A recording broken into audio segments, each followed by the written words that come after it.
Les mêmes gestes, la même facilité technique. Ces images filmées au caméscope ont beau être de mauvaise qualité. Lionel Messi, âgé de 5 ans, illumine de son talent ce match entre gamins. Un prodige venu de l'autre côté, de l'Atlantique.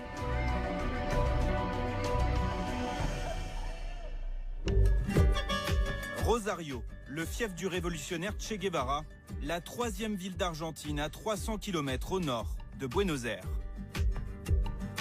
Lionel Messi, né le 24 juin 1987 dans le quartier populaire de Las Heras.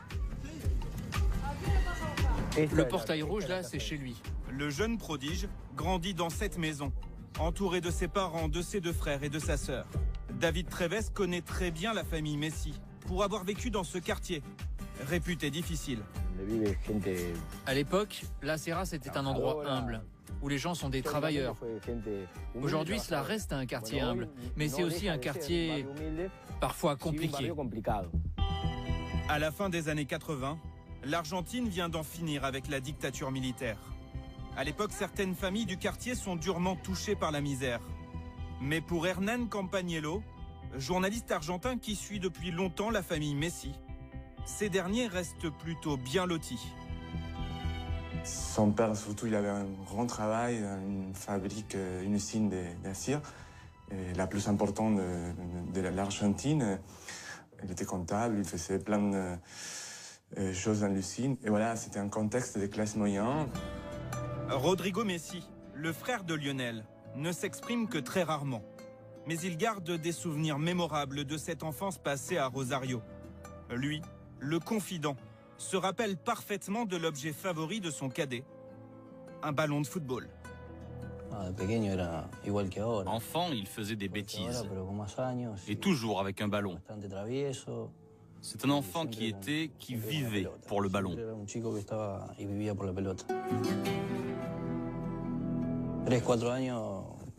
Dès l'âge de 3-4 ans, c'était un enfant qui se révoltait beaucoup. Mais ce qu'on a tout de suite remarqué, c'est qu'il aimait le football. Et il passait ses journées à jouer? Tout le temps, tout le temps. Ce terrain, celui du FC Grandoli, devient très vite son endroit fétiche. Malgré les faux rebonds, la magie opère chaque week-end. Imaginez un enfant de 5 ans. Il prend la balle, traverse tout le terrain et va marquer.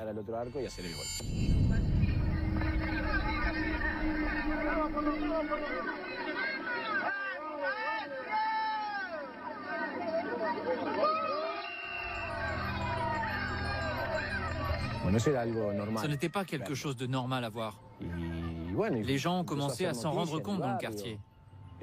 Ils disaient, c'est le nouveau Maradona. Il captivait tous les gens du quartier. Pas seulement ceux qui, comme nous, vivions avec lui. Les gens venaient exprès assister au match de sa catégorie. Les gens se divertissaient en le regardant jouer. Le FC Grandoli, puis Central Cordoba. Mais très vite, ces équipes de quartier deviennent trop petites au regard de l'immense talent du jeune Messi.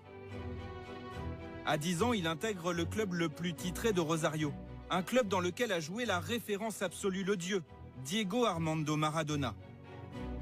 Au Newell's Boys, son entraîneur chez les jeunes est tout simplement stupéfait par ses qualités. Lorsque vous l'observiez à l'entraînement ou en match, vous compreniez l'étendue de son talent. Tout ce qu'il faisait était si spectaculaire.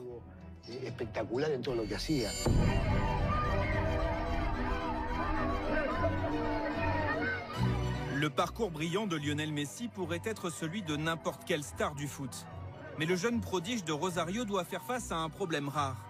Un souci de santé qui pourrait bien briser son ascension fulgurante.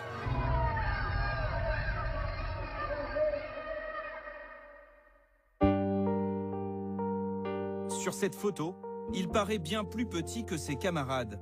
Et pour cause, sa croissance est très lente, trop lente. Sa famille s'inquiète. Ce n'est pas qu'il était trop petit, mais son développement n'était pas adéquat. Il tardait un peu. Ses parents et son club prennent très au sérieux ce problème. Le jeune Lionel consulte donc un spécialiste, un endocrinologue, le docteur Schwarstein. Il faut trouver les raisons de ce déficit de croissance. Je me souviens qu'à 9 ans, Léo mesurait 1m24, 1m25. Il a fait partie de ces jeunes que je voyais régulièrement à mon cabinet pour savoir pourquoi ils étaient petits. Ils n'ont pas tous ce genre de problème. La majorité des consultations se concluent par un diagnostic normal. Tu es petit parce que tu es petit. Mais dans le cas de Léo, il y avait un déficit hormonal. Ce problème peut-il mettre en péril le rêve de Lionel Messi, devenir footballeur professionnel? L'entourage du joueur décide d'agir le plus vite possible. Le traitement consistait à remplacer l'hormone. À ce moment-là, il y a quelques années, on disposait de la même hormone que celle qui lui manquait. Ce traitement se prend de manière quotidienne et sous-cutanée. C'est très facile. Des injections quotidiennes dans les jambes. Un traitement très strict pour un enfant d'une dizaine d'années. Comment Lionel Messi le vit-il? Il ne laisse rien transparaître devant ses proches.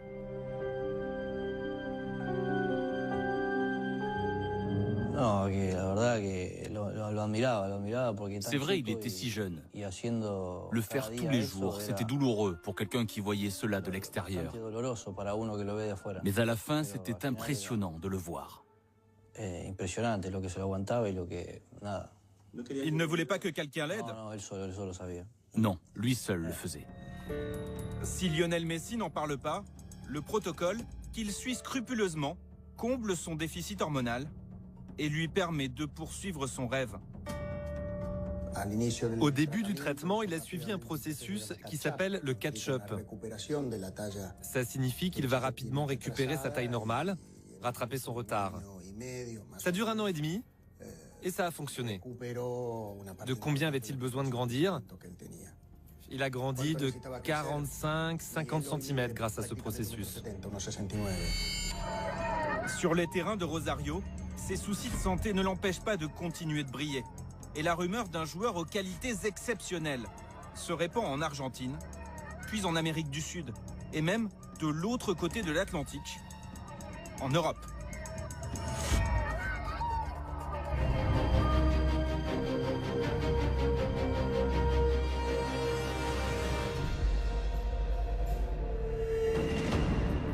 Barcelone, une des capitales du football mondial, le fief du mythique Barça.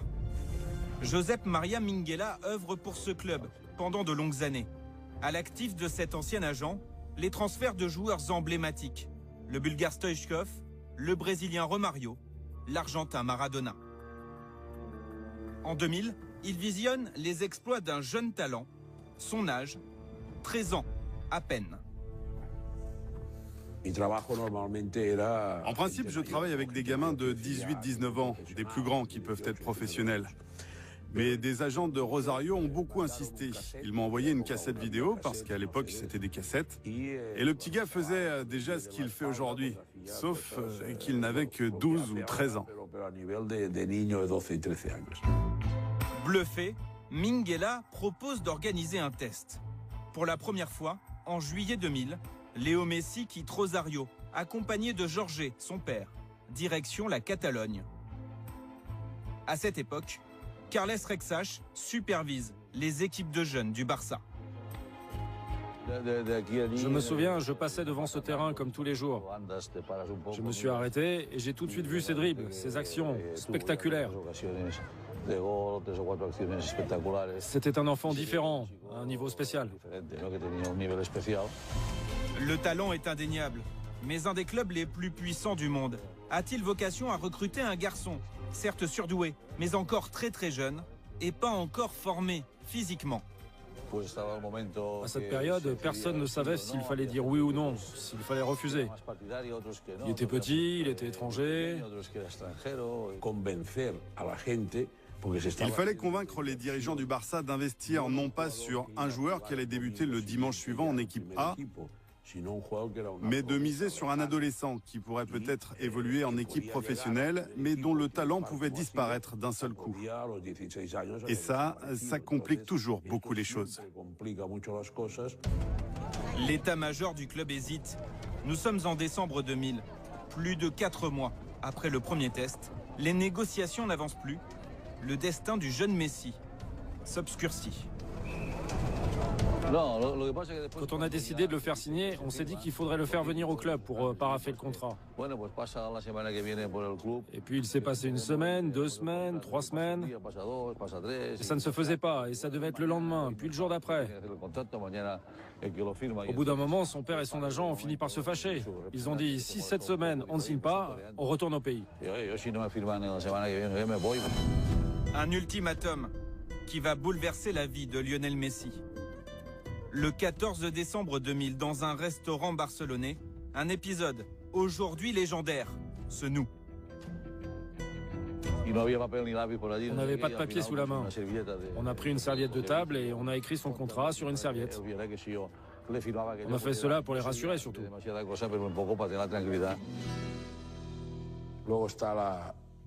Tenez, regardez, ça c'est ce qu'on a signé la première fois entre la famille Messi, Carles Rexach et moi. Le destin d'un des meilleurs joueurs de tous les temps ne tient qu'à un fil, à un bout de serviette, sans aucune valeur juridique. J'écris moi, Carles Rexach, directeur technique au FC Barcelone, promet de faire signer Lionel Messi et de respecter cet engagement, et ensuite on a signé. Lionel Messi réalise son rêve, intégrer le centre de formation du FC Barcelone. Un engagement confirmé par un contrat en bonne et due forme, la garantie de voir son problème de croissance traité par les médecins du club. Ce n'était pas écrit dans le contrat, mais bien évidemment, il était logique que le Barça s'engageait à faire le nécessaire pour le développement du joueur,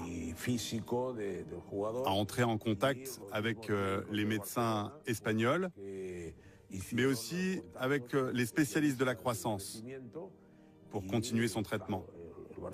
Et le FC Barcelone prenait évidemment tout en charge. On était fiers de cette nouvelle. C'était une bonne nouvelle. Nous étions tous ici en 2001, je m'en rappelle très bien. C'était un pas important pour lui et pour toute la famille. L'avenir semble prometteur pour Lionel Messi. Son ascension programmée dans un des plus grands clubs du monde.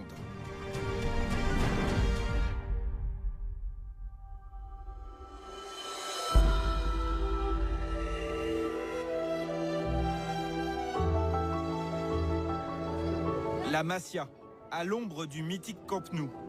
Ici sont élevés de futurs champions. Durant ces années, Lionel Messi y noue des amitiés durables. Il y rencontre ses futurs équipiers Cesc Fabregas et Gérard Piqué. Il se rapproche aussi de Victor Vasquez. Ce milieu de terrain évolue aujourd'hui à Bruges, en Belgique. Mais il reste profondément marqué par son passage dans cette véritable institution barcelonaise. Vous savez, à la Masia, vous allez à l'école, vous rentrez, vous avez le déjeuner, ensuite une petite sieste, comme on fait tout le temps en Espagne. Puis vous allez à l'entraînement, puis vous rentrez et vous vous couchez. Vous ne voyez pas votre famille, vous ne voyez pas vos amis d'enfance. Vous changez complètement votre état d'esprit. Vous devez penser que vous devez jouer pour ça, pour le Barça. Il faut tout faire pour le Barça. Pour Victor Vasquez et ses camarades, être ici est un rêve. Mais au milieu de ces jeunes apprentis, pleins d'enthousiasme, Lionel Messi semble perdu les premiers mois. Quand il arrive, il est comme perdu. Parce qu'en fait, il est très très timide. Il se mettait tout le temps dans un coin du vestiaire sans dire un mot. Pourtant, on parlait la même langue, l'espagnol. Mais je pense que c'est avant tout une question de style de vie. C'est une question de personnalité. Il est beaucoup plus calme que les autres. À la Masia, Lionel Messi poursuit son traitement médical. Mais là encore, il se montre particulièrement discret.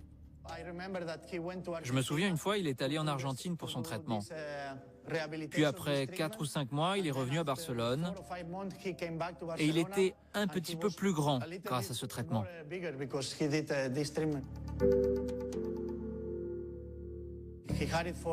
Il le gardait pour lui, pour sa vie privée, parce que c'était très difficile pour lui.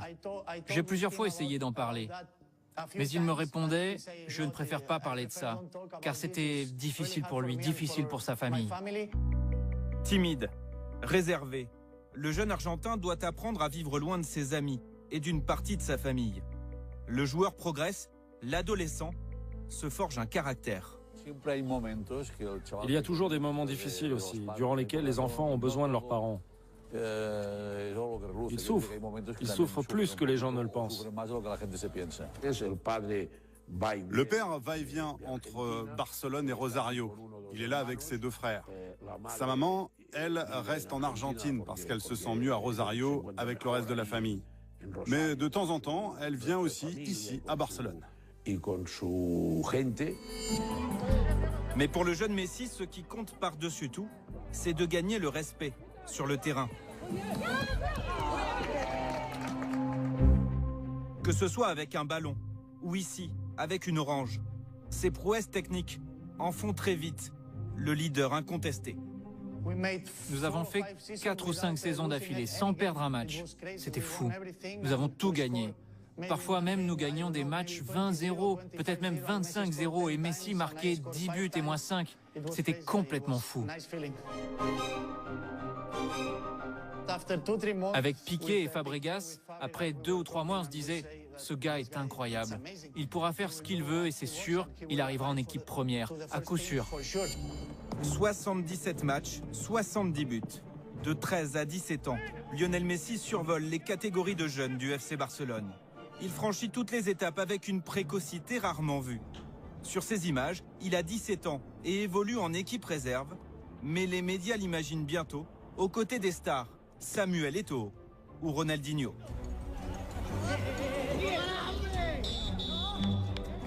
Vous savez, le groupe professionnel est très fort cette année. Je pense qu'ils peuvent réussir une belle saison. Mais c'est vrai, vu le nombre de matchs au calendrier, il y aura peut-être des opportunités pour des jeunes comme moi. Désormais, la question n'est plus de savoir s'il va disputer un match officiel, mais en combien de temps il va devenir titulaire.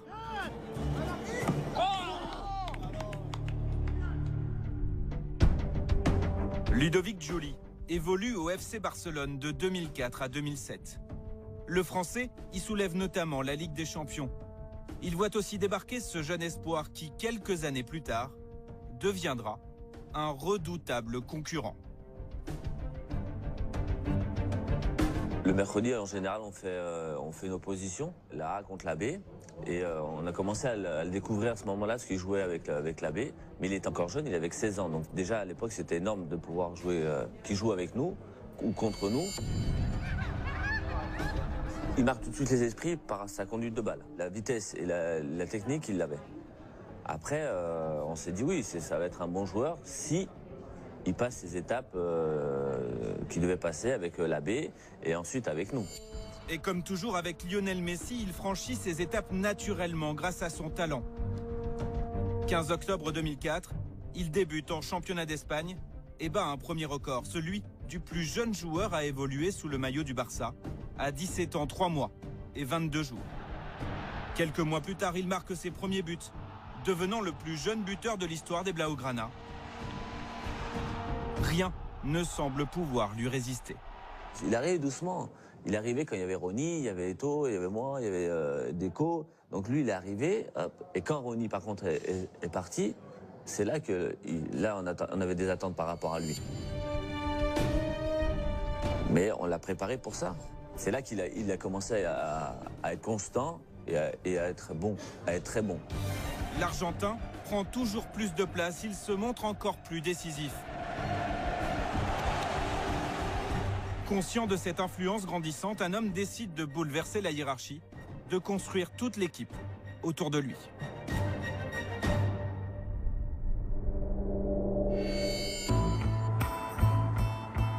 Pep Guardiola est l'ancien capitaine du Barça. Il connaît par cœur les arcanes du club. Avant même son arrivée au poste d'entraîneur en juillet 2008, il noue avec l'attaquant argentin une relation spéciale. Guardiola était toujours proche de lui et il disait « Ok, t'es le meilleur au monde, tu as le droit de faire 2 ou 3 mauvais matchs comme tout le monde et après tu remonteras encore et encore. » Et il poussait toujours Messi. Guardiola croit plus que tout le monde en Lionel Messi. Dans une équipe composée de grands noms comme Thierry Henry ou Samuel Eto'o, vainqueur de la Ligue des Champions 2 ans auparavant, il chamboule tout, les méthodes d'entraînement, comme le leadership. Je pense qu'il a dit à l'équipe « Ok, nous avons Messi. C'est le meilleur joueur au monde maintenant. Nous avons 11 joueurs sur le terrain, mais nous devons tous jouer pour lui parce qu'il fait la différence. » Autour de Messi, Guardiola choisit des joueurs avec un profil bien défini. L'objectif, mettre son attaquant vedette dans les meilleures conditions. Omar Da Fonseca commente la Liga depuis une dizaine d'années. Jouer pour Lionel Messi, cela demande des caractéristiques précises. Il faut surtout avoir une qualité technique de tout ce qui est passe, contrôle, vision. Il faut quelqu'un qui fasse du mouvement, qui lui libère un peu les espaces pour que justement lui il ait la liberté de pouvoir dire bon bah j'y vais ou je lui donne. Il lui faut du mouvement et quand il a du mouvement, on voit qu'il réussit des choses incroyables. Une stratégie gagnante. Le Barça domine l'Europe. Lionel Messi est étincelant. Encouragé par les succès, Guardiola n'hésite pas à faire des choix encore plus radicaux. Alexandre Juillard a enquêté de longs mois sur Lionel Messi. Il a écrit avec Sébastien Fest ce livre, un livre dans lequel il décrypte notamment ses relations avec les autres stars du Barça. Plus il a pris de la place sur ce terrain, et plus en fait il a été revendicatif sur les choses qu'il voulait. La cohabitation s'est jamais bien passée avec les grands attaquants. Samuel Eto'o, il paraît que c'était très compliqué. Zlatan Ibrahimovic, là, c'est carrément, ça a été l'exemple type, quoi. Où il est face à une grande gueule, quelqu'un qui est charismatique, donc tout son opposé. Saison 2009-2010. Le FC Barcelone recrute à prix d'or Zlatan Ibrahimovic. Le Suédois attire sur lui les projecteurs et cela, Lionel Messi le vivrait très mal, au point d'avoir une réaction épidermique. Un jour, donc, il est dans le car après un match du FC Barcelone. Zlatan Ibrahimovic est en pleine bourre. Et donc, il sent qu'il perd du terrain. Donc, Lionel Messi décide d'envoyer un texto à son coach, Pep Guardiola, qui est quand même si lui, il est au 8e rang, Pep Guardiola est au 1er rang du bus, donc pas très loin, quoi. Il lui envoie un texto en lui disant, bon, bah, en gros, si jamais on veut plus de moi, bah, autant me le dire gentiment. Et puis moi, je ferai mes valises et je partirai. Un ultimatum à l'effet immédiat.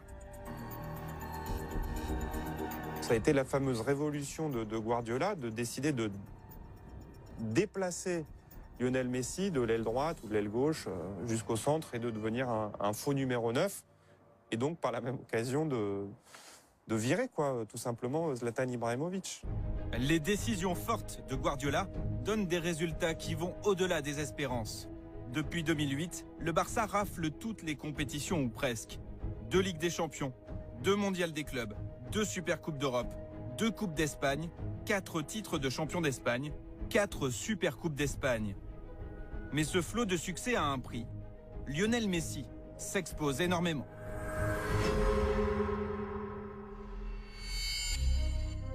Voici une étude édifiante réalisée par un journal de référence en Espagne.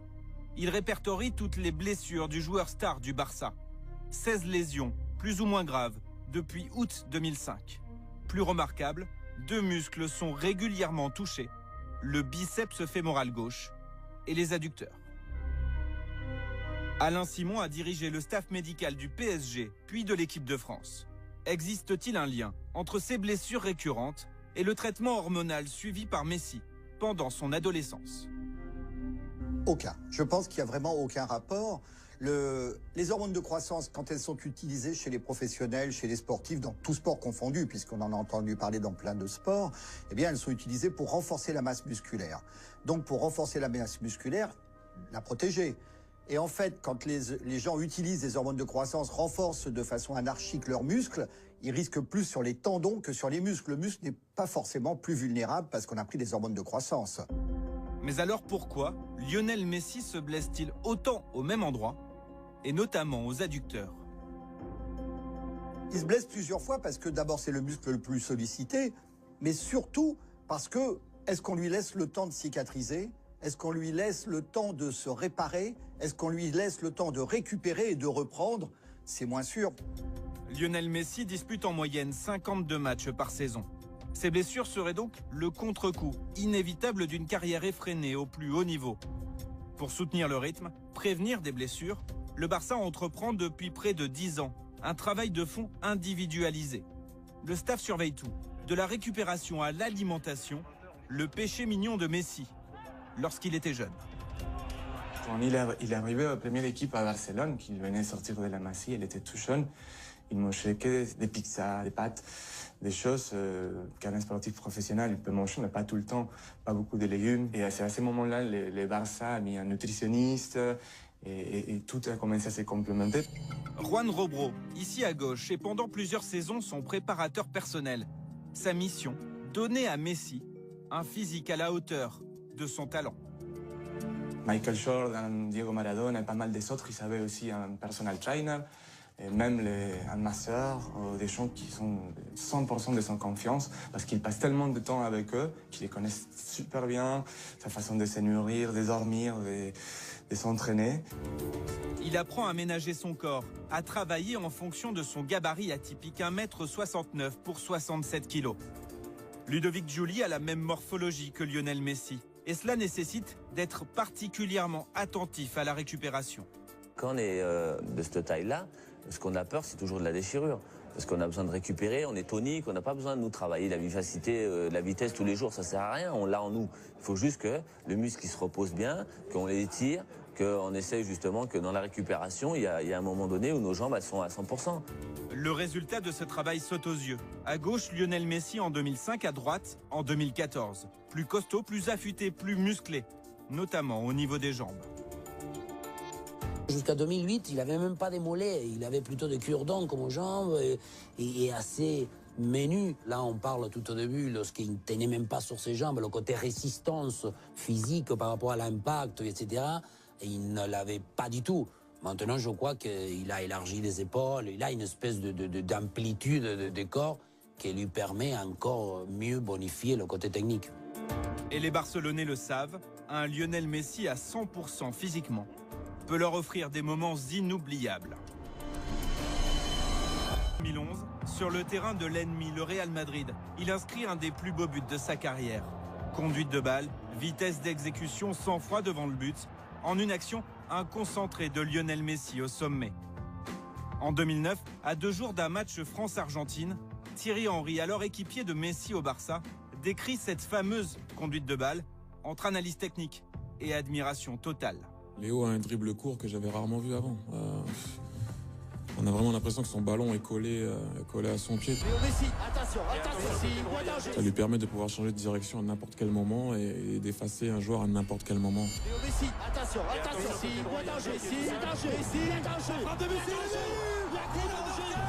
tellement de danger. Certains évoquent le talent, d'autres n'hésitent pas à aller encore plus loin. Bien sûr, c'est un don, l'assumer, l'exploiter, le dominer, il l'utiliser dans les séances qu'il faut. Et en plus, je dis de lui tout le temps, il a une espèce de souplesse des chevilles. Il arrive à manier.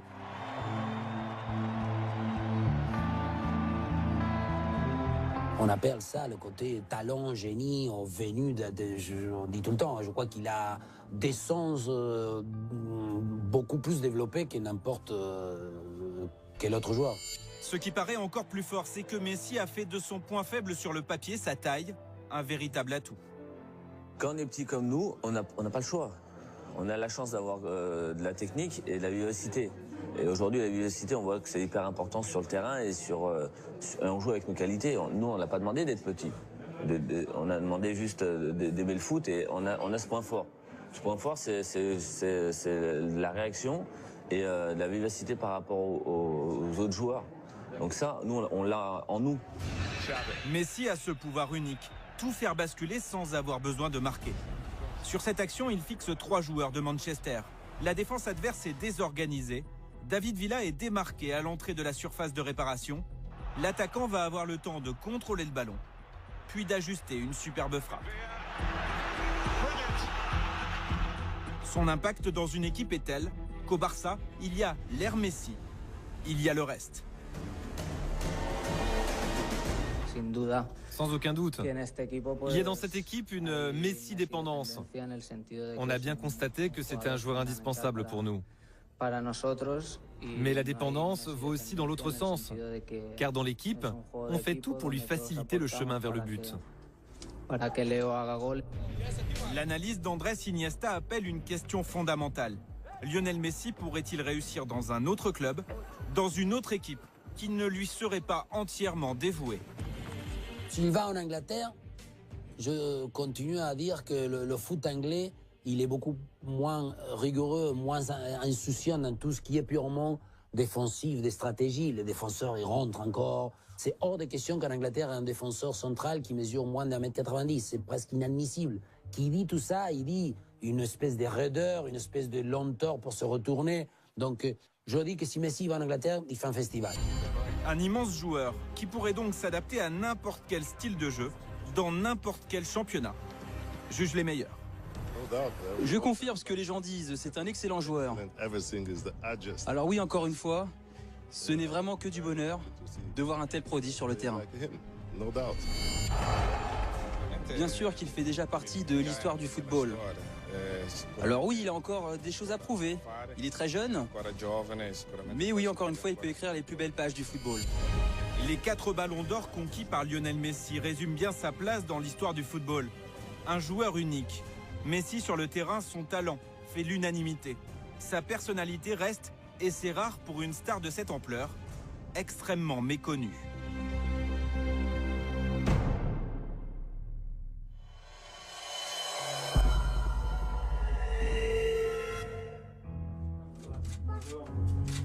Enchanté, merci de nous recevoir chez toi. Merci. Et bienvenue chez le Ballon d'Or, le mieux élu de l'histoire. Un Lionel Messi fidèle à lui-même en toute simplicité, au moment de se voir annoncer le résultat d'un vote en forme de plébiscite. Profitez bien de cette séquence. Elle est extrêmement rare, car peu de télévisions sont autorisées à entrer au domicile de Lionel Messi. Ce soir-là, l'occasion est exceptionnelle. Il remporte son premier Ballon d'Or. Entre boissons gazeuses et toast, sans ostentation, l'Argentin reçoit chez lui quelques membres de la rédaction de France Football et confie sa joie à mots comptés.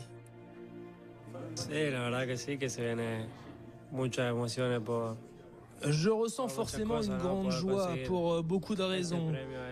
C'est une grande émotion, un grand honneur pour moi de recevoir ce prix. Messi vient d'être consacré meilleur joueur du monde et pourtant, difficile de trouver beaucoup d'enthousiasme dans ses paroles ou dans son attitude.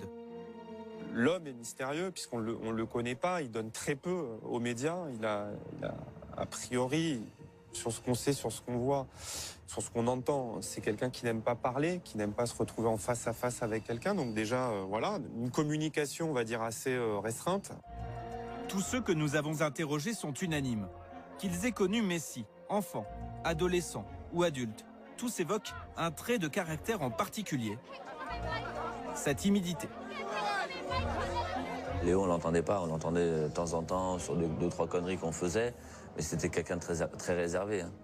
Normal, tu as 16 ans, tu te retrouves dans un vestiaire pro avec des phénomènes, voilà. Ce qui est aujourd'hui la même chose, parce qu'aujourd'hui il est un peu moins timide, mais quand je le vois, quand je le rencontre, il y a toujours ce moment de timidité de 5 minutes, après ça passe.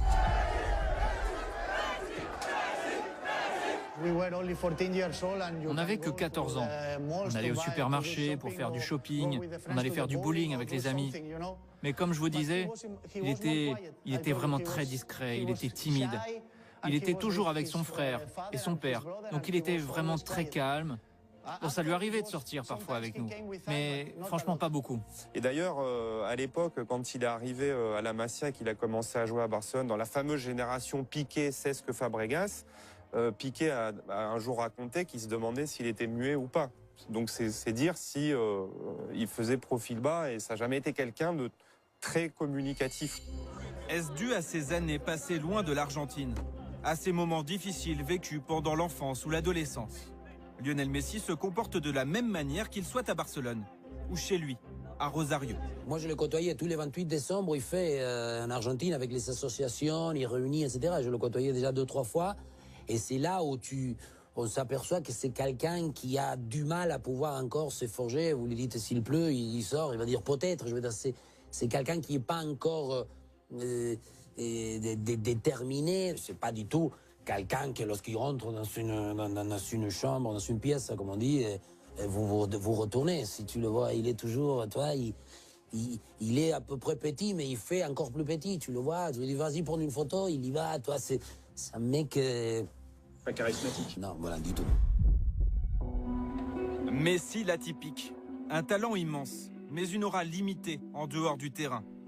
Dans un vestiaire comme celui du Barça, constitué de caractères bien trempés, force-t-il sa nature en prenant par exemple la parole avant un match? Alors peut-être aujourd'hui il le fait plus parce qu'il a le statut et peut-être qu'il a la confiance et que voilà, il a l'expérience en plus, mais c'est pas quelqu'un c'est pas un aboyeur, c'est pas quelqu'un qui va gueuler tout le temps. Discret dans le secret d'un vestiaire, Lionel Messi l'est aussi dans la vie.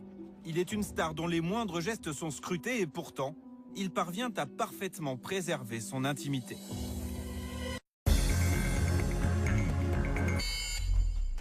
Voici une information certaine. Toute la famille Messi vit au calme ici, à Castelldefels, à une trentaine de minutes en voiture du centre de Barcelone. Pour le reste, comment le quadruple Ballon d'Or occupe-t-il son temps libre? À quoi ressemble sa vie? C'est difficile de le dire. Il se montre pas, il bouge pas beaucoup, c'est quelqu'un qui dort beaucoup, ça on le sait. Tout le temps avec la famille, mais s'il rentre de l'entraînement, tout le monde est à la table. Midi, soir, toute la famille habite dans le même quartier et on se retrouve, oui, pour déjeuner, pour dîner.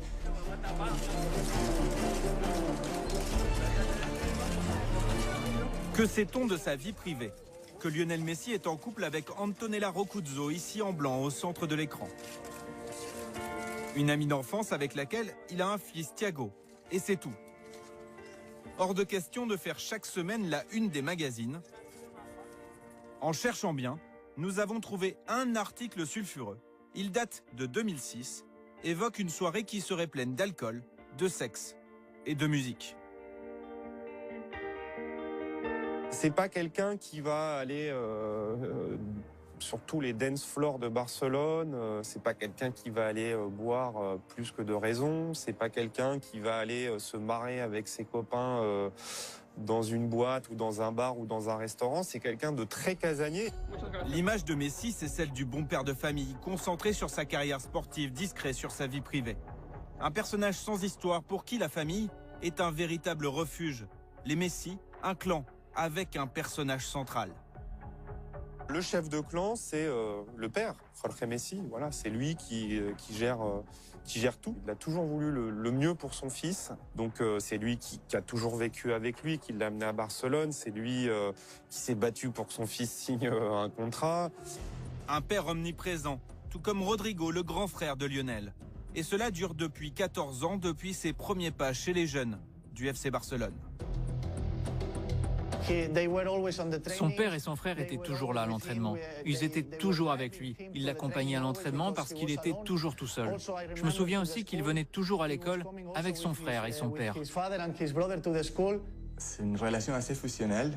Et son père, il est partout, même dans les entraînements, dans les matchs. Il voyage parfois avec l'équipe. Il est en contact direct tout le temps, lui, ses frères. On le voit avec la Fondation Messi, petite implication dans les réseaux sociaux pour essayer de montrer la vie qu'il y a Messi. Son père, il est toujours à côté. Ses parents, ses frères, sa sœur ne se contentent pas de le soutenir les soirs de match. Via la fondation Messi ou la société Lionel Messi Management, ils donneraient leur avis sur tout. Contrat avec le club, contrat publicitaire, opération marketing. Et les décisions les plus stratégiques se prendraient en famille. Ça se débat à la table. Donc il mange les pâtes, les choses, les milanesas qui fait sa mère.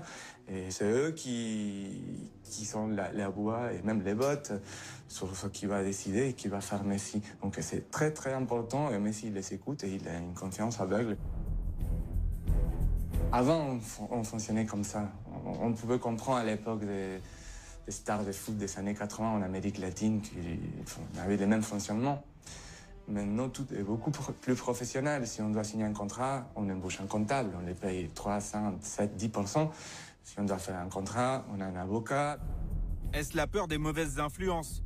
Lionel Messi est-il surprotégé par sa famille, et notamment son père? Je pense pas que c'est. Il a pas forcément envie de tirer la couverture à lui, mais il a surtout pas envie de donner de l'argent aux autres. En fait, d'avoir l'impression que c'est grâce aux autres. Quoi. Pour lui, c'est son fils. Quoi. Je pense qu'il vénère son fils. Hein. Je pense que vraiment ça, c'est. Il idolâtre son fils comme son fils idolâtre son père. Un mode de gestion familiale assez atypique. Une image moins bling-bling, plus discrète qu'un Cristiano Ronaldo. Une stratégie qui porte ses fruits.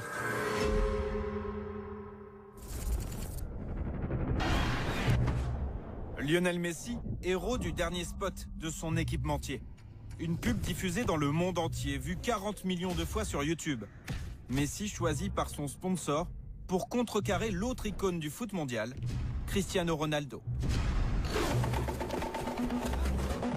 En 2013, en termes de contrat publicitaire, l'Argentin serait devenu la référence mondiale devant David Beckham. Il ferait mieux que son rival sportif, le Portugais Cristiano Ronaldo, avec 26 millions de revenus. Presque une surprise. On se rend compte qu'aussi son image est beaucoup plus... voilà, c'est quelque chose de plus sérieux sur des grosses marques qui peuvent communiquer partout à travers la planète. Je pense qu'il est quand même au même niveau que Cristiano Ronaldo. Vincent Chaudel est un spécialiste du marketing sportif. Sur le long terme, Messi, l'anti-héros, peut-il devenir une marque plus forte que Cristiano Ronaldo, son physique avantageux, ses déclarations tapageuses? Cristiano Ronaldo soigne cette dimension marketing depuis bien plus longtemps que Messi et qu'il a occupé un territoire qui sera difficile pour Messi d'aller chercher parce que s'il veut juste aller chercher entre guillemets le territoire de l'excellence, Cristiano Ronaldo peut rivaliser. Alors, est-ce qu'il aura le même sex symbole que Cristiano Ronaldo pour les jeunes, tant en Asie qu'en Europe qu'en Amérique? Ça risque d'être un peu compliqué. L'image marketing de Lionel Messi tend à se développer, à séduire un public encore plus large. Et pourtant, un épisode récent est venu écorner sa réputation. Un scandale assez inattendu qui a fait très grand bruit en Espagne et remis en cause son intégrité et celle de son entourage.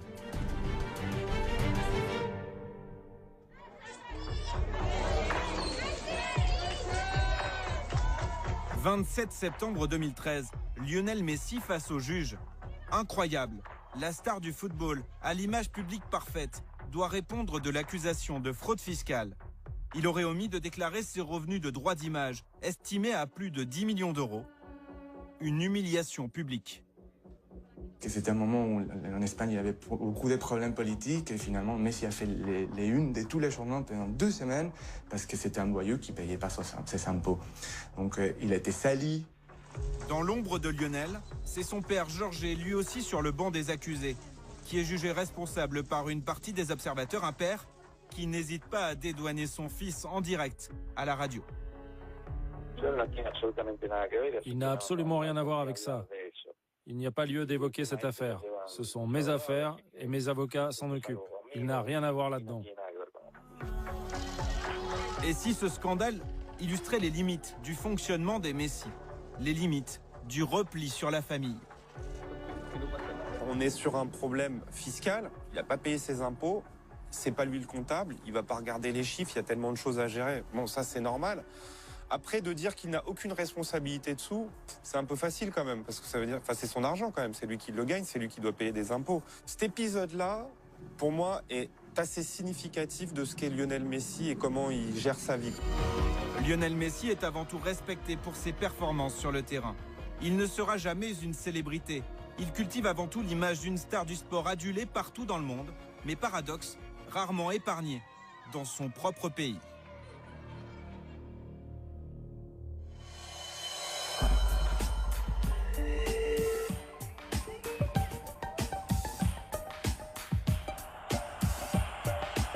Un accueil digne de champion du monde. Nous sommes au lendemain de la finale du dernier mondial. Malgré la défaite 1-0 face à l'Allemagne, les joueurs argentins ont gagné le respect de tout un pays. Messi, capitaine d'une équipe vaincue, mais fantastique pour la presse argentine, et honoré par la présidente de la République. Je voulais vraiment ramener la Coupe du Monde ici et en faire profiter tout le monde. On a tout fait pour, on a tout donné, mais ça n'a pas suffi. Malgré la défaite, je crois qu'on a rendu tout le pays heureux. Une Coupe du Monde en forme de revanche. Avant les unes élogieuses, le chemin a été long pour Lionel Messi, son histoire très tumultueuse, sous le maillot bleu et blanc.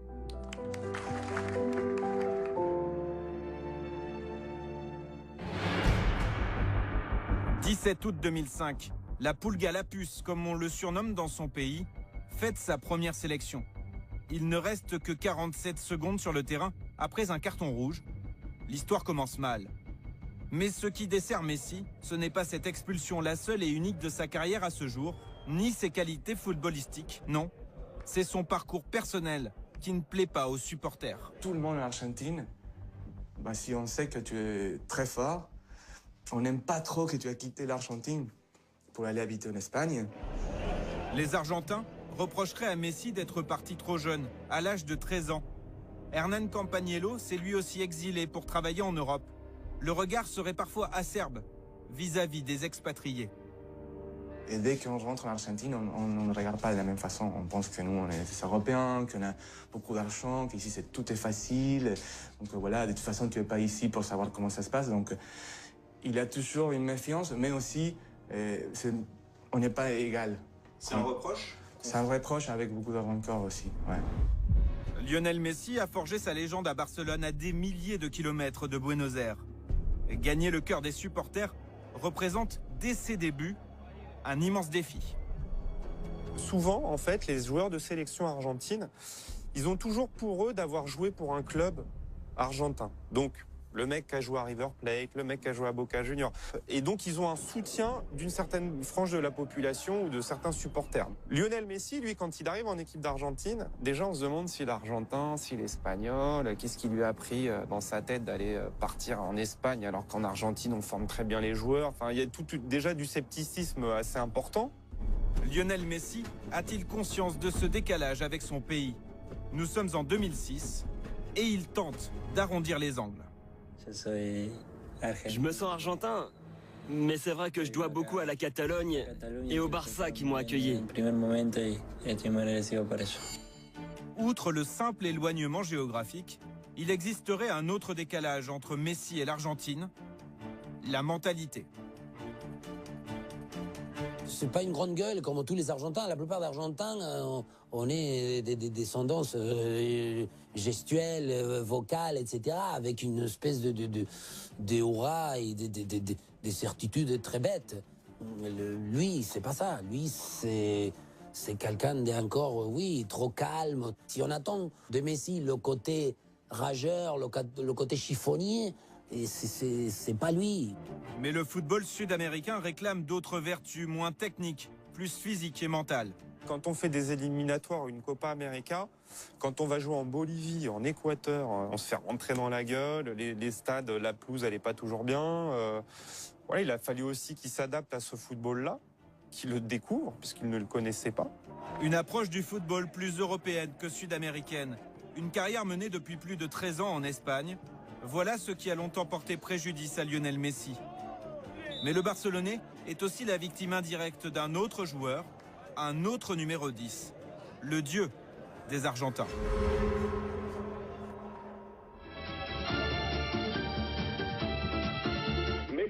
Parfois, Messi joue pour Messi. Il se sent tellement supérieur qu'il oublie ses compagnons de jeu. Septembre 2008. Après un piètre match nul contre le Pérou, Diego Maradona s'en prend violemment à Lionel Messi à la télévision. Les mots sont durs, encore plus quand ils viennent de l'idole de tout un pays. Messi, Maradona, les deux plus grands footballeurs argentins, l'histoire de joueurs très différents. Ils sont tous les deux numéro 10, ils sont tous les deux pas très grands, ils sont tous les deux gauchers, ils sont tous les deux argentins. Mais en fait, je pense que c'est les seuls points communs qu'ils ont. Sur le terrain, ils sont incomparables, en fait, ces deux joueurs, quoi. Maradona, c'est certainement le plus grand magicien qui a existé, avec Ronaldinho peut-être, mais je veux dire, c'est vraiment un mec qui faisait beaucoup de choses avec le ballon. Et Lionel Messi, c'est le règne de la vitesse, quoi. C'est quelqu'un de supersonique avec le ballon. Donc c'est vraiment deux perceptions, deux époques différentes. Maradona, le fêtard qui sombra dans la drogue, Messi à la vie privée beaucoup plus rangée. Deux caractères, deux leaders incomparables. Disons que Maradona, c'était un magnifique, j'ai joué avec lui et tout, c'est un mec qui faisait ce qui est un truc de fou. Il avait ce qu'il faut rajouter dans le foot, le côté athlétique. Maradona, vous pouviez le mettre comme aventurier dans une équipe. Maradona, il pouvait aller dos au but, même s'il n'était pas non plus très grand. Tout ce qui est contact, friction dans le jeu des corps à corps, du dos, machin, Maradona, je dis pas qu'il aime ça, mais ça ne le gêne pas. Alors que Messi, du tout. Messi, c'est pas quelqu'un, si vous lui soufflez trop dans la nuque, dans les oreilles, lui, il aime aller face à face pour éliminer, pour te provoquer, mais en partant face à l'adversaire, etc. Malgré des visions très différentes, Lionel Messi voue, comme beaucoup d'Argentins, une admiration totale pour son glorieux aîné, captivé très jeune par son charisme. Dieu, c'est Maradona. Non, on ne peut vraiment pas me comparer à lui, il est unique. Même si le football a changé, Maradona était et restera le meilleur joueur du monde. Deux stars si opposées, avec un orgueil de champion, peuvent-elles s'entendre? Pendant près de 2 ans, de 2008 à 2010, ils se côtoient en sélection. Messi en est la star montante et Maradona, l'imposant entraîneur. C'était un peu difficile, comme toujours avec Diego, la relation entre Messi et Maradona, parce que au début de son travail comme entraîneur de l'équipe argentine, Maradona, il voulait garder le centre de la scène. Et il disait que c'était pour absorber un peu la pression des joueurs, mais finalement, il a fait plus petit les joueurs, donc tout le monde avait peur, surtout qu'il a appelé 110 joueurs dans un an. Comment on peut savoir à qui on va faire la passe les prochains matchs? Donc Messi, il ne se sentait pas protégé et Messi, on a besoin de lui donner des câlins tout le temps, avec des gestes, mais avec des mots, et les faire sentir importants. Dans le secret du vestiaire, Maradona tente de bousculer le naturel réservé de Messi. Pour lui, le football, c'est avant tout une question de motivation. Donc il devait mettre des taquets à Lionel Messi en lui disant on y va et tout ça. En plus, il a fait, moi je pense, une erreur assez grave, Diego Maradona, c'est qu'il lui a donné le brassard de capitaine et il n'était pas prêt à prendre le brassard de capitaine à ce moment-là, en 2010, avec la génération argentine qui avait. Et je pense que ça l'a vraiment mis très très mal à l'aise, Lionel Messi. D'ailleurs, il y a beaucoup de gens qui racontent que de temps en temps, Maradona essayait de le mettre en avant dans le vestiaire, de faire un discours un peu de haranguer ses coéquipiers avant le match. Et il paraît qu'il était tétanisé devant ça. Il y a des choses dans un comportement, dans une personnalité qu'on ne peut pas acheter dans un supermarché. Moi, j'y crois pas qu'on puisse se prendre des 300 grammes de caractère, des 200 grammes des coucougnettes, des rages. J'y crois pas à ça. On peut toujours essayer de dire « oui, ça sera bien que j'ai mon caractère », c'est forcé à. Mais encore une fois, dans le sport, je vois que lorsqu'on force quelque chose, on dénature. Aujourd'hui encore, Diego Maradona reste la référence. Pourtant, Lionel Messi a amassé plus de titres en club, avec notamment 3 Ligues des Champions. Mais il lui manque le plus important aux yeux des Argentins, le trophée avec la sélection qui aurait pu faire de lui une légende vivante, la Coupe du Monde.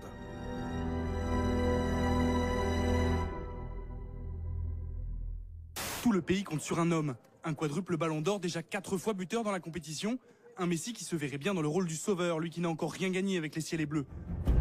Nous sommes au mois de juillet 2014 et l'Argentine se prend à rêver.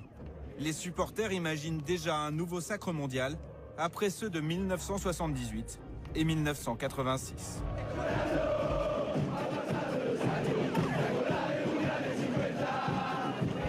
Sur cette compétition, Lionel Messi devient le leader tant attendu. 4 buts, une passe décisive, un capitaine presque aussi à l'aise qu'au FC Barcelone. Il fait un super premier tour. Franchement, il est monstrueux. Enfin, il fait gagner l'Argentine à lui tout seul les 3 premiers matchs. Le 8e de finale contre la Suisse, franchement, il est très bon parce qu'il fait beaucoup d'efforts défensifs. Quand on regarde le quart contre la Belgique, là, franchement, il est très fort. Après la demi, moins, mais il a beaucoup défendu. Et la finale, il y a cette fameuse occasion où s'il met le but, là, on n'en parle même plus. Hein. Aujourd'hui, on dit que c'est le meilleur joueur de tous les temps. Ce soir-là, en finale, l'Argentine s'incline 1-0 en prolongation face à l'Allemagne. Si Messi ne marque pas, cette Coupe du Monde valide une nouvelle philosophie. L'équipe nationale doit aller encore plus loin, jouer pour Messi. Il nous a manqué l'ambition, il nous a manqué le fait d'aller vouloir jouer pour gagner, pour donner une espèce de dimension, d'être supérieur à l'adversaire. En ayant Messi, moi je dis tout le temps, tu as la carte la plus forte. On a donc, essayons de le mettre dans la meilleure condition. Le système qu'a le Barça et ce qu'on voit avec l'Argentine, ça commence à être un peu similaire et on voit que Léo se lâche un peu plus avec son pays et devient plus libéré dans son jeu. Et c'est ce qui fait qu'aujourd'hui, l'Argentine aussi progresse. Critiqué jusqu'ici pour son manque de résultats avec l'Albiceleste, son départ très jeune pour l'Europe, Lionel Messi a-t-il renversé l'opinion publique? Oui, a beaucoup changé son image. Il a joué 7 matchs.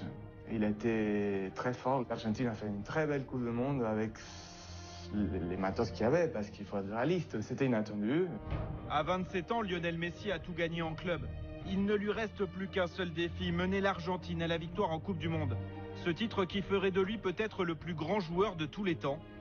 Le mondial en Russie dans 4 ans, son ultime obsession. On est en train de voir cette année qu'il est en train de faire évoluer son jeu, qui devient plus numéro 10. Et donc ça, pour moi, ça veut dire que c'est aussi un signe de lucidité de sa part. C'est de se dire, il a plus 20 ans, donc il sait qu'il va perdre de la vitesse, de l'explosivité et tout ça. Il a assimilé le côté et devenir un peu plus meneur, un peu plus passeur, un peu moins dans l'expression de l'action individuelle. Lionel Messi, c'est pas que de la vitesse, quoi. Et là, on va découvrir un nouveau Messi. Pour moi, on en a pour encore 4 ans. Moi, je le vois bien aller encore 4 ans, et puis dans 4 ans, ça va se terminer.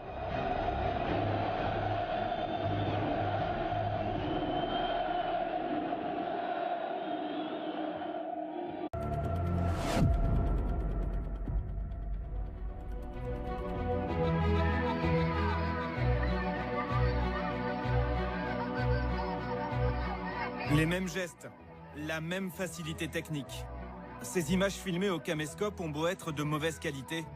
Lionel Messi, âgé de 5 ans, illumine de son talent ce match entre gamins. Un prodige venu de l'autre côté, de l'Atlantique.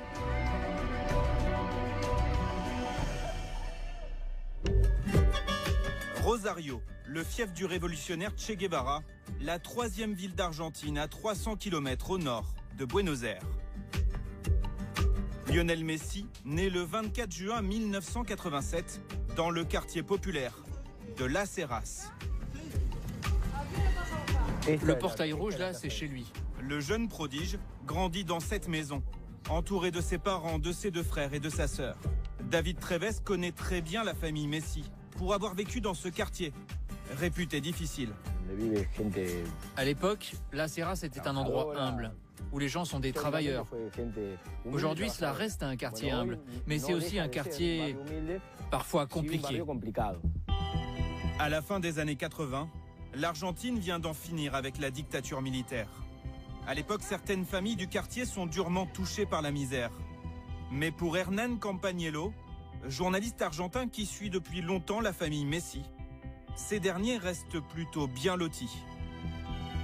Son père, surtout, il avait un grand travail, une fabrique, une usine d'acier, la plus importante de l'Argentine. Il était comptable, il faisait plein de choses dans l'usine. Et voilà, c'était un contexte de classe moyenne. Rodrigo Messi, le frère de Lionel, ne s'exprime que très rarement. Mais il garde des souvenirs mémorables de cette enfance passée à Rosario. Lui, le confident, se rappelle parfaitement de l'objet favori de son cadet, un ballon de football. Enfant, il faisait des bêtises, et toujours avec un ballon. C'est un enfant qui vivait pour le ballon.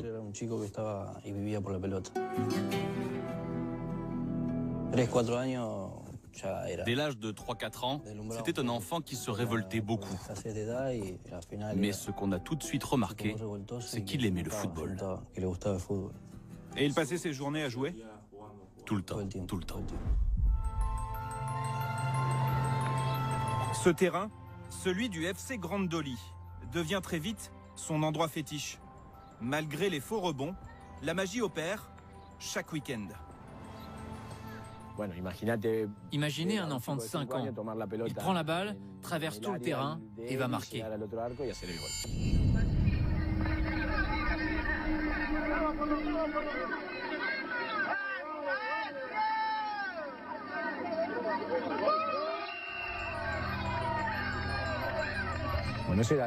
Ce n'était pas quelque chose de normal à voir. Les gens ont commencé à s'en rendre compte dans le quartier.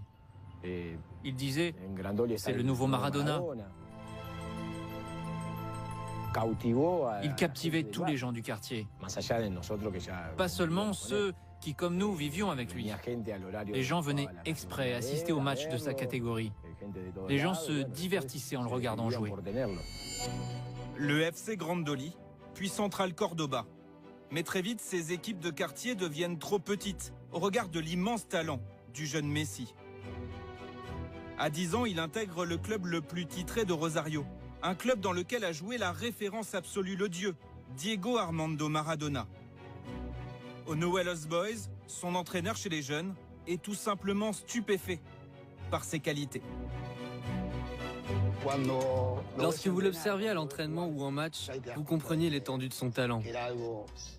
Tout ce qu'il faisait était si spectaculaire.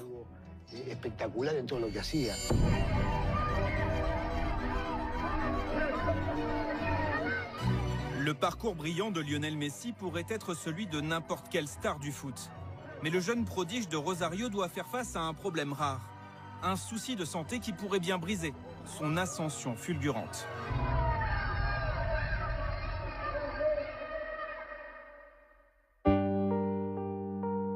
Sur cette photo, il paraît bien plus petit que ses camarades. Et pour cause, sa croissance est très lente, trop lente. Sa famille s'inquiète. Ce n'est pas qu'il était trop petit, mais son développement n'était pas adéquat. Il tardait un peu.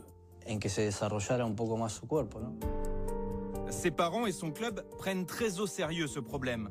Le jeune Lionel consulte donc un spécialiste, un endocrinologue, le docteur Schwarstein. Il faut trouver les raisons de ce déficit de croissance. Je me souviens qu'à 9 ans, Léo mesurait 1m24, 1m25. Il a fait partie de ces jeunes que je voyais régulièrement à mon cabinet pour savoir pourquoi ils étaient petits. Ils n'ont pas tous ce genre de problème. La majorité des consultations se concluent par un diagnostic normal. Tu es petit parce que tu es petit. Mais dans le cas de Léo, il y avait un déficit hormonal. Ce problème peut-il mettre en péril le rêve de Lionel Messi, devenir footballeur professionnel? L'entourage du joueur décide d'agir le plus vite possible. Le traitement consistait à remplacer l'hormone. À ce moment-là, il y a quelques années, on disposait de la même hormone que celle qui lui manquait. Ce traitement se prend de manière quotidienne et sous-cutanée. C'est très facile. Des injections quotidiennes dans les jambes. Un traitement très strict pour un enfant d'une dizaine d'années. Comment Lionel Messi le vit-il? Il ne laisse rien transparaître devant ses proches.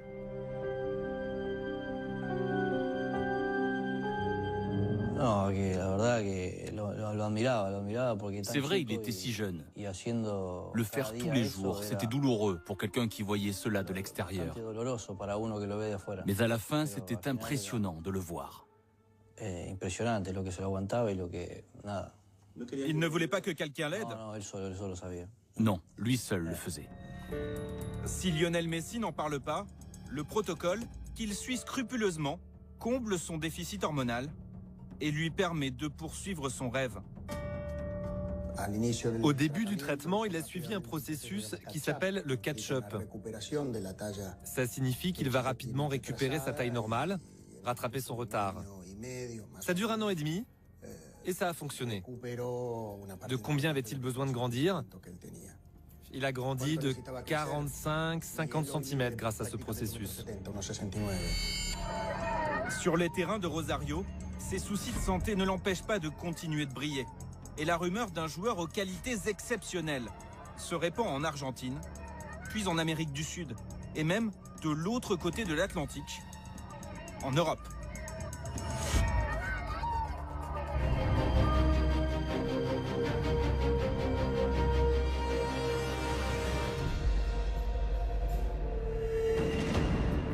Barcelone, une des capitales du football mondial, le fief du mythique Barça. Josep Maria Minguella œuvre pour ce club pendant de longues années. À l'actif de cet ancien agent, les transferts de joueurs emblématiques, le Bulgare Stoichkov, le Brésilien Romario, l'Argentin Maradona. En 2000, il visionne les exploits d'un jeune talent, son âge, 13 ans à peine. En principe, je travaille avec des gamins de 18-19 ans, des plus grands qui peuvent être professionnels. Mais des agents de Rosario ont beaucoup insisté. Ils m'ont envoyé une cassette vidéo, parce qu'à l'époque, c'était des cassettes. Et le petit gars faisait déjà ce qu'il fait aujourd'hui, sauf qu'il n'avait que 12 ou 13 ans. Bluffé, Minguella propose d'organiser un test. Pour la première fois, en juillet 2000, Léo Messi quitte Rosario, accompagné de Jorge, son père, direction la Catalogne. À cette époque, Carles Rexach supervise les équipes de jeunes du Barça. Je me souviens, je passais devant ce terrain comme tous les jours. Je me suis arrêté et j'ai tout de suite vu ses dribbles, ses actions spectaculaires. C'était un enfant différent, à un niveau spécial. Le talent est indéniable, mais un des clubs les plus puissants du monde a-t-il vocation à recruter un garçon, certes surdoué, mais encore très jeune, et pas encore formé physiquement? À cette période, personne ne savait s'il fallait dire oui ou non, s'il fallait refuser. Il était petit, il était étranger.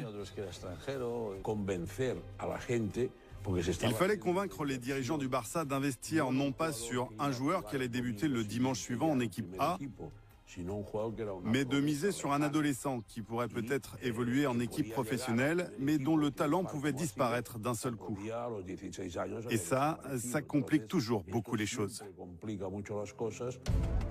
L'état-major du club hésite. Nous sommes en décembre 2000. Plus de 4 mois après le premier test, les négociations n'avancent plus. Le destin du jeune Messi s'obscurcit. Quand on a décidé de le faire signer, on s'est dit qu'il faudrait le faire venir au club pour paraffer le contrat. Et puis il s'est passé 1 semaine, 2 semaines, 3 semaines. Et ça ne se faisait pas, et ça devait être le lendemain, puis le jour d'après.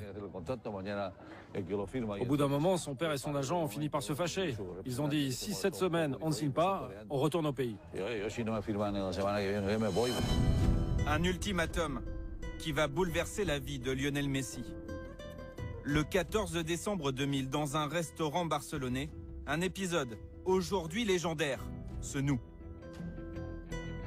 On n'avait pas de papier sous la main. On a pris une serviette de table et on a écrit son contrat sur une serviette. On a fait cela pour les rassurer surtout.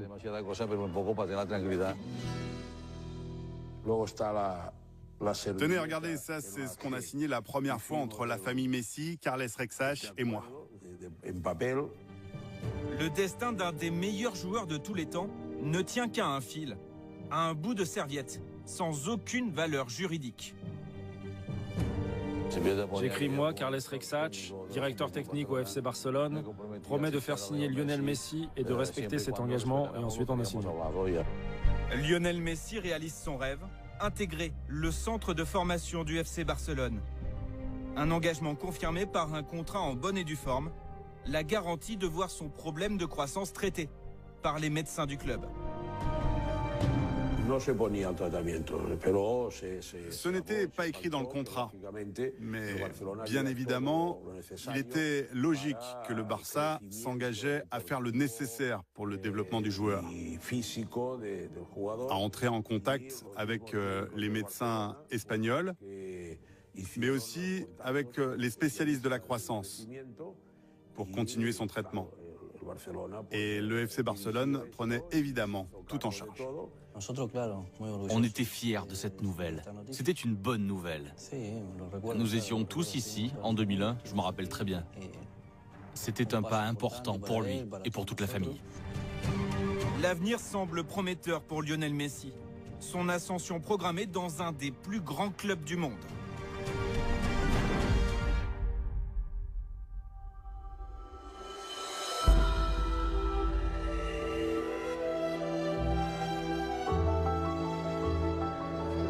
La Masia, à l'ombre du mythique Camp Nou. Ici sont élevés de futurs champions. Durant ces années, Lionel Messi y noue des amitiés durables. Il y rencontre ses futurs équipiers Cesc Fabregas et Gérard Piqué. Il se rapproche aussi de Victor Vasquez. Ce milieu de terrain évolue aujourd'hui à Bruges, en Belgique. Mais il reste profondément marqué par son passage dans cette véritable institution barcelonaise. Vous savez, à la Masia, vous allez à l'école, vous rentrez, vous avez le déjeuner, ensuite une petite sieste, comme on fait tout le temps en Espagne. Puis vous allez à l'entraînement, puis vous rentrez et vous vous couchez. Vous ne voyez pas votre famille, vous ne voyez pas vos amis d'enfance. Vous changez complètement votre état d'esprit. Vous devez penser que vous devez jouer pour ça, pour le Barça. Il faut tout faire pour le Barça. Pour Victor Vasquez et ses camarades, être ici est un rêve. Mais au milieu de ces jeunes apprentis, pleins d'enthousiasme, Lionel Messi semble perdu les premiers mois. Quand il arrive, il est comme perdu. Parce qu'en fait, il est très timide. Il se mettait tout le temps dans un coin du vestiaire, sans dire un mot. Pourtant, on parlait la même langue, l'espagnol. Mais je pense que c'est avant tout une question de style de vie. C'est une question de personnalité. Il est beaucoup plus calme que les autres. À la Masia, Lionel Messi poursuit son traitement médical. Mais là encore, il se montre particulièrement discret. Je me souviens une fois, il est allé en Argentine pour son traitement. Puis après 4 ou 5 mois, il est revenu à Barcelone et il était un petit peu plus grand grâce à ce traitement.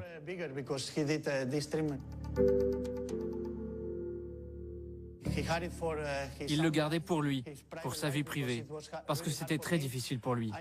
J'ai plusieurs fois essayé d'en parler, mais il me répondait « Je ne préfère pas parler de ça, car c'était difficile pour lui, difficile pour sa famille. » Timide, réservé, le jeune Argentin doit apprendre à vivre loin de ses amis et d'une partie de sa famille. Le joueur progresse, l'adolescent se forge un caractère. Il y a toujours des moments difficiles aussi, durant lesquels les enfants ont besoin de leurs parents. Ils souffrent plus que les gens ne le pensent. Le père va et vient entre Barcelone et Rosario. Il est là avec ses 2 frères. Sa maman, elle, reste en Argentine parce qu'elle se sent mieux à Rosario avec le reste de la famille. Mais de temps en temps, elle vient aussi ici, à Barcelone. Mais pour le jeune Messi, ce qui compte par-dessus tout, c'est de gagner le respect sur le terrain. Que ce soit avec un ballon ou ici, avec une orange, ses prouesses techniques en font très vite le leader incontesté. Nous avons fait 4 ou 5 saisons d'affilée sans perdre un match. C'était fou. Nous avons tout gagné. Parfois même, nous gagnions des matchs 20-0, peut-être même 25-0, et Messi marquait 10 buts et moi 5. C'était complètement fou. Avec Piqué et Fabregas, après 2 ou 3 mois, on se disait « Ce gars est incroyable.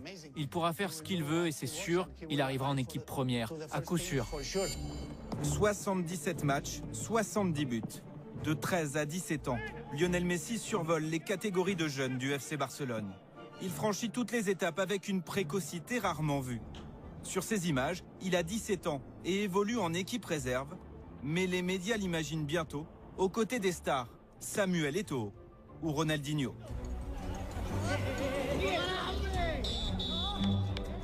Vous savez, le groupe professionnel est très fort cette année. Et je pense qu'ils peuvent réussir une belle saison. Mais c'est vrai, vu le nombre de matchs au calendrier, il y aura peut-être des opportunités pour des jeunes comme moi. Désormais, la question n'est plus de savoir s'il va disputer un match officiel, mais en combien de temps il va devenir titulaire.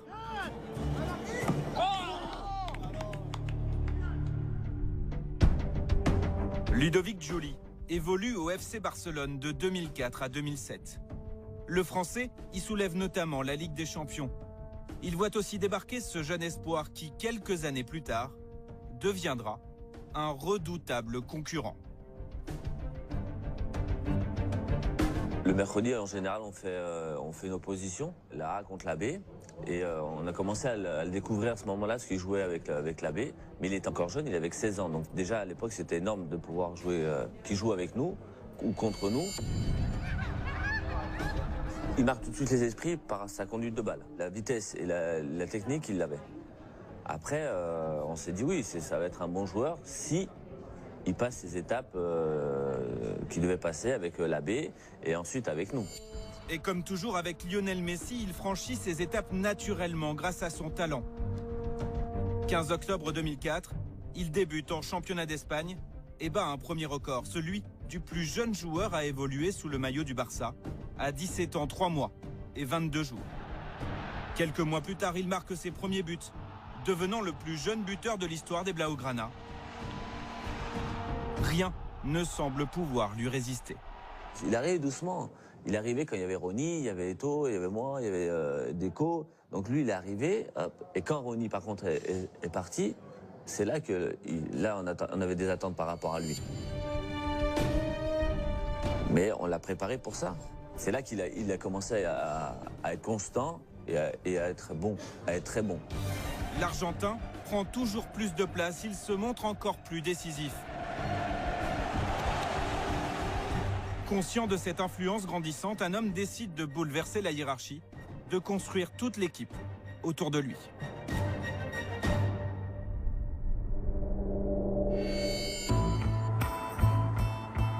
Pep Guardiola est l'ancien capitaine du Barça. Il connaît par cœur les arcanes du club. Avant même son arrivée au poste d'entraîneur en juillet 2008, il noue avec l'attaquant argentin une relation spéciale. Guardiola était toujours proche de lui et il disait « Ok, t'es le meilleur au monde, tu as le droit de faire 2 ou 3 mauvais matchs comme tout le monde et après tu remonteras encore et encore. » Et il poussait toujours Messi. Guardiola croit plus que tout le monde en Lionel Messi. Dans une équipe composée de grands noms comme Thierry Henry ou Samuel Eto'o, vainqueur de la Ligue des Champions 2 ans auparavant, il chamboule tout, les méthodes d'entraînement, comme le leadership. Je pense qu'il a dit à l'équipe « Ok, nous avons Messi. C'est le meilleur joueur au monde maintenant. Nous avons 11 joueurs sur le terrain, mais nous devons tous jouer pour lui parce qu'il fait la différence. » Autour de Messi, Guardiola choisit des joueurs avec un profil bien défini. L'objectif, mettre son attaquant vedette dans les meilleures conditions. Omar Da Fonseca commente la Liga depuis une dizaine d'années. Jouer pour Lionel Messi, cela demande des caractéristiques précises. Il faut surtout avoir une qualité technique de tout ce qui est passe, contrôle, vision. Il faut quelqu'un qui lui fasse du mouvement, qui lui libère un peu les espaces pour que justement lui il ait la liberté de pouvoir dire bon bah j'y vais ou je lui donne. Il lui faut du mouvement et quand il a du mouvement, ben, on voit qu'il réussit des choses incroyables. Une stratégie gagnante. Le Barça domine l'Europe. Lionel Messi est étincelant. Encouragé par les succès, Guardiola n'hésite pas à faire des choix encore plus radicaux. Alexandre Juillard a enquêté de longs mois sur Lionel Messi. Il a écrit avec Sébastien Fest ce livre, un livre dans lequel il décrypte notamment ses relations avec les autres stars du Barça. Plus il a pris de la place sur ce terrain, et plus en fait il a été revendicatif sur les choses qu'il voulait. La cohabitation s'est jamais bien passée avec les grands attaquants. Samuel Eto'o, il paraît que c'était très compliqué. Zlatan Ibrahimovic, là, c'est carrément, ça a été on va dire l'exemple type, quoi. Où il est face à une grande gueule, quelqu'un qui est charismatique, donc tout son opposé. Saison 2009-2010. Le FC Barcelone recrute à prix d'or Zlatan Ibrahimovic. Le Suédois attire sur lui les projecteurs et cela, Lionel Messi le vivrait très mal, au point d'avoir une réaction épidermique. Un jour, donc, il est dans le car après un match du FC Barcelone. Zlatan Ibrahimovic est en pleine bourre. Et donc, il sent qu'il perd du terrain. Donc, Lionel Messi décide d'envoyer un texto à son coach, Pep Guardiola, qui est quand même si lui, il est au 8e rang, Pep Guardiola est au 1er rang du bus, donc pas très loin, quoi. Il lui envoie un texto en lui disant, bon, bah, en gros, si jamais on veut plus de moi, bah, autant me le dire gentiment, et puis moi, je ferai mes valises et je partirai. Un ultimatum à l'effet immédiat.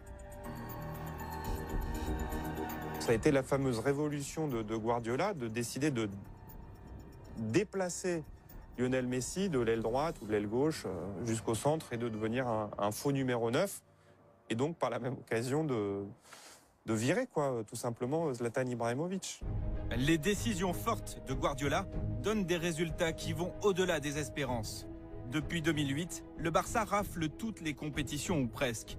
2 Ligues des Champions, 2 Mondiales des clubs, 2 Supercoupes d'Europe, 2 Coupes d'Espagne, 4 titres de champion d'Espagne, 4 Supercoupes d'Espagne. Mais ce flot de succès a un prix. Lionel Messi s'expose énormément.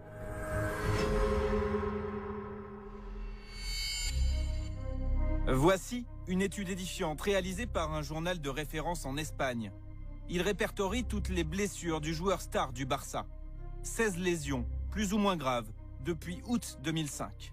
Plus remarquable, 2 muscles sont régulièrement touchés, le biceps fémoral gauche et les adducteurs. Alain Simon a dirigé le staff médical du PSG, puis de l'équipe de France.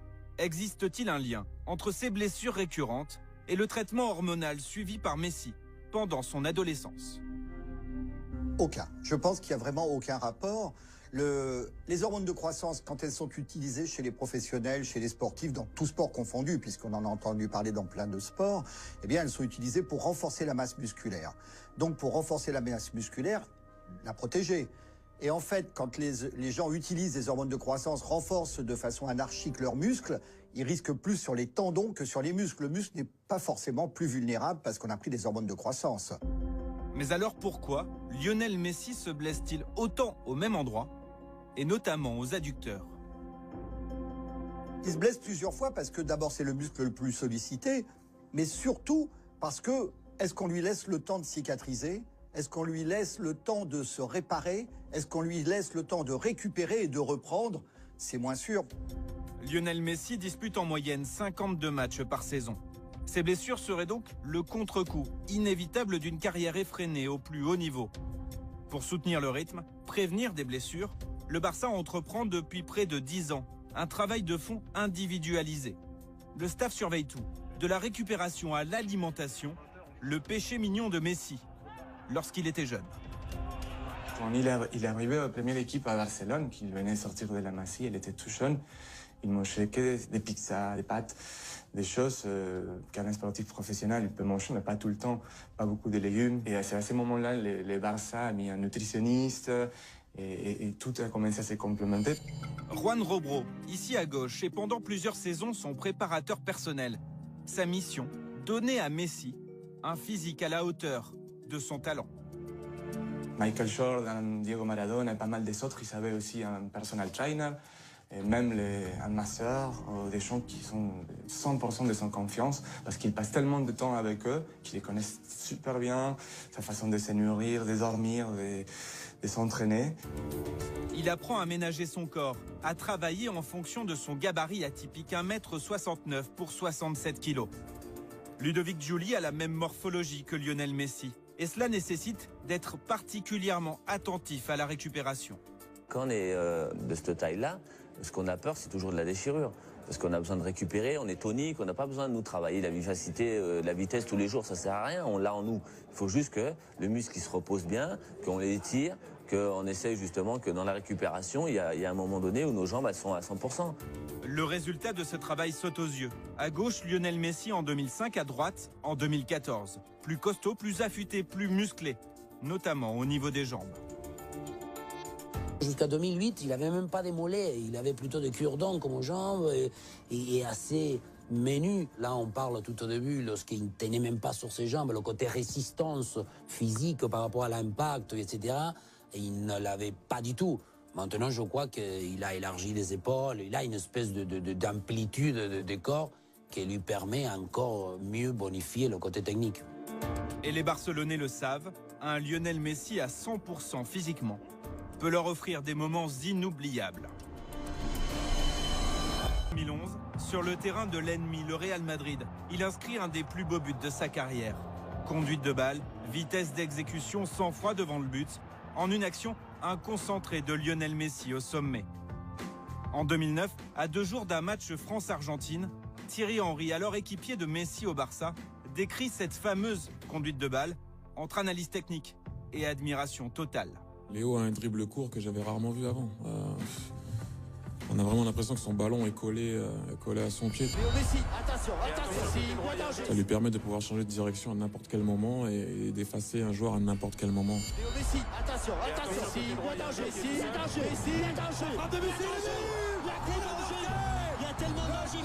Certains évoquent le talent, d'autres n'hésitent pas à aller encore plus loin. Bien sûr, c'est un don, l'assumer, l'exploiter, le dominer, il l'utilisait dans les séances qu'il faut. Et en plus, je dis de lui tout le temps, il a une espèce de souplesse des chevilles. Il arrive à manier.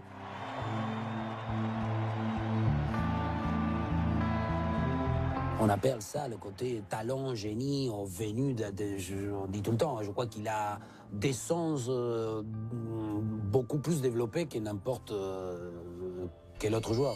Ce qui paraît encore plus fort, c'est que Messi a fait de son point faible sur le papier, sa taille, un véritable atout. Quand on est petit comme nous, on n'a pas le choix. On a la chance d'avoir de la technique et de la vivacité.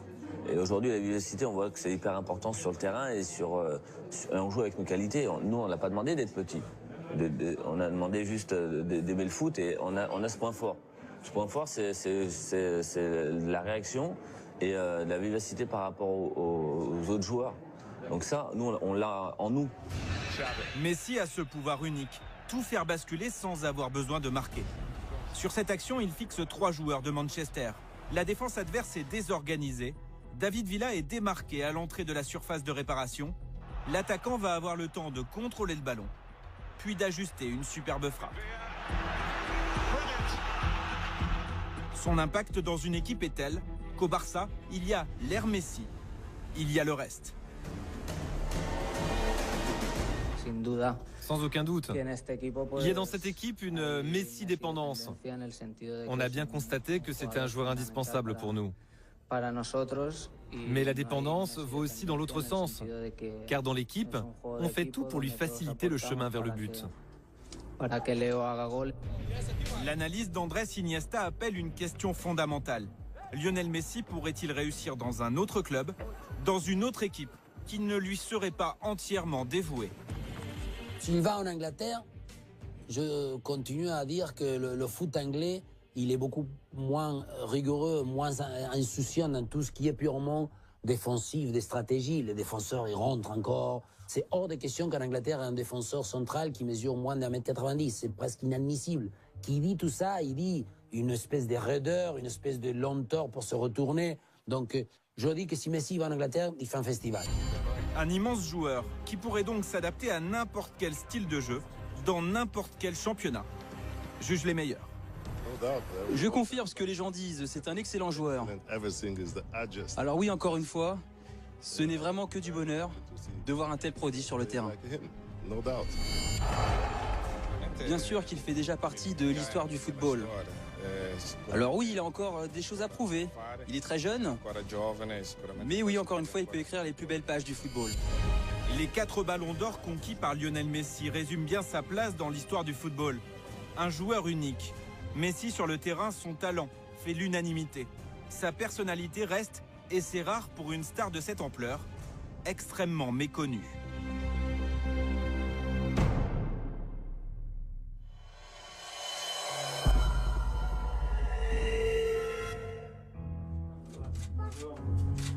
Enchanté, merci de nous recevoir chez toi. Merci. Et bienvenue chez le Ballon d'Or, le mieux élu de l'histoire. Un Lionel Messi fidèle à lui-même en toute simplicité, au moment de se voir annoncer le résultat d'un vote en forme de plébiscite. Profitez bien de cette séquence. Elle est extrêmement rare, car peu de télévisions sont autorisées à entrer au domicile de Lionel Messi. Ce soir-là, l'occasion est exceptionnelle. Il remporte son premier Ballon d'Or. Entre boissons gazeuses et toast, sans ostentation, l'Argentin reçoit chez lui quelques membres de la rédaction de France Football et confie sa joie à mots comptés.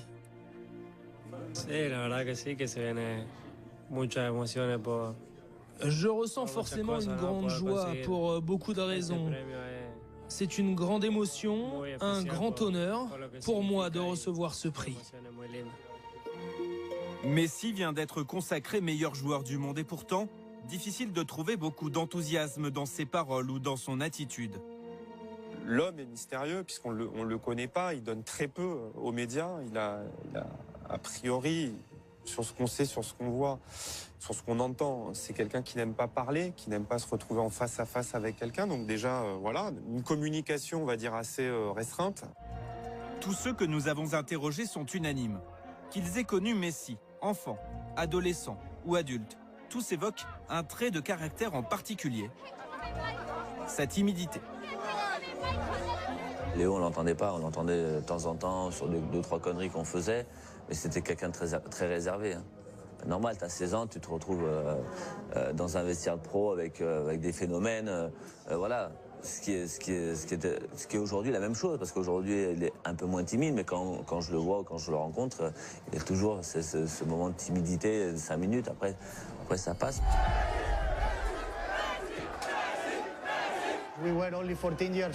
On n'avait que 14 ans. On allait au supermarché pour faire du shopping, on allait faire du bowling avec les amis. Mais comme je vous disais, il était vraiment très discret, il était timide. Il était toujours avec son frère et son père, donc il était vraiment très calme. Bon, ça lui arrivait de sortir parfois avec nous, mais franchement pas beaucoup. Et d'ailleurs, à l'époque, quand il est arrivé à la Masia et qu'il a commencé à jouer à Barcelone, dans la fameuse génération Piqué, Cesc, Fabregas, Piqué a un jour raconté qu'il se demandait s'il était muet ou pas. Donc c'est dire si il faisait profil bas, et ça n'a jamais été quelqu'un de très communicatif. Est-ce dû à ces années passées loin de l'Argentine, à ces moments difficiles vécus pendant l'enfance ou l'adolescence? Lionel Messi se comporte de la même manière qu'il soit à Barcelone ou chez lui, à Rosario. Moi, je le côtoyais tous les 28 décembre. Il fait en Argentine avec les associations, il réunit, etc. Je le côtoyais déjà 2-3 fois. Et c'est là où on s'aperçoit que c'est quelqu'un qui a du mal à pouvoir encore se forger. Vous lui dites s'il pleut, il sort, il va dire peut-être. Je veux dire, c'est quelqu'un qui n'est pas encore déterminé. C'est pas du tout quelqu'un que lorsqu'il rentre dans une chambre, dans une pièce, comme on dit, vous retournez. Si tu le vois, il est toujours, toi, il est à peu près petit, mais il fait encore plus petit. Tu le vois, tu lui dis vas-y prendre une photo, il y va. Toi, c'est un mec pas charismatique. Non, voilà, du tout. Messi l'atypique, un talent immense, mais une aura limitée en dehors du terrain. Dans un vestiaire comme celui du Barça, constitué de caractères bien trempés, force-t-il sa nature en prenant par exemple la parole avant un match? Alors peut-être aujourd'hui il le fait plus parce qu'il a le statut et peut-être qu'il a la confiance et que voilà, il a l'expérience en plus, mais c'est pas quelqu'un c'est pas un aboyeur, c'est pas quelqu'un qui va gueuler tout le temps. Discret dans le secret d'un vestiaire, Lionel Messi l'est aussi dans la vie. Il est une star dont les moindres gestes sont scrutés.